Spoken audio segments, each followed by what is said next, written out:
2,400 years ago, one of history's most famous thinkers said life is like being chained up in a cave, forced to watch shadows flitting across a stone wall. Pretty cheery, right? That's actually what Plato suggested in his Allegory of the Cave, found in Book 7 of the Republic, in which the Greek philosopher envisioned the ideal society by examining concepts like justice, truth, and beauty. In the allegory, a group of prisoners have been confined in a cavern since birth, with their backs to the entrance, unable to turn their heads, and with no knowledge of the outside world.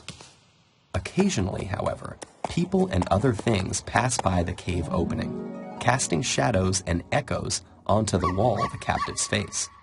The prisoners name and classify these illusions, believing they're perceiving actual entities. Suddenly, one prisoner is freed and brought outside for the first time. The light hurts his eyes, and he finds the new environment disorienting. When told that the things around him are real, while the shadows were mere reflections, he cannot believe it. The shadows appeared much clearer to him, but gradually his eyes adjust until he can look at reflections in the water, at objects directly, and finally at the sun, whose light is the ultimate source of everything he has seen. The prisoner returns to the cave to share his discovery, but he is no longer used to the darkness and has a hard time seeing the shadows on the wall. The other prisoners think the journey has made him stupid and blind and violently resist any attempts to free them.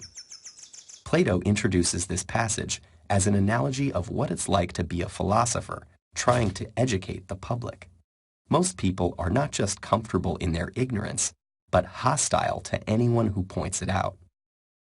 In fact, the real-life Socrates was sentenced to death by the Athenian government for disrupting the social order, and his student Plato spends much of the Republic disparaging Athenian democracy, while promoting rule by philosopher kings.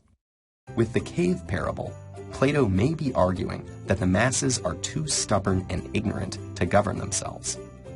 But the allegory has captured imaginations for 2,400 years because it can be read in far more ways.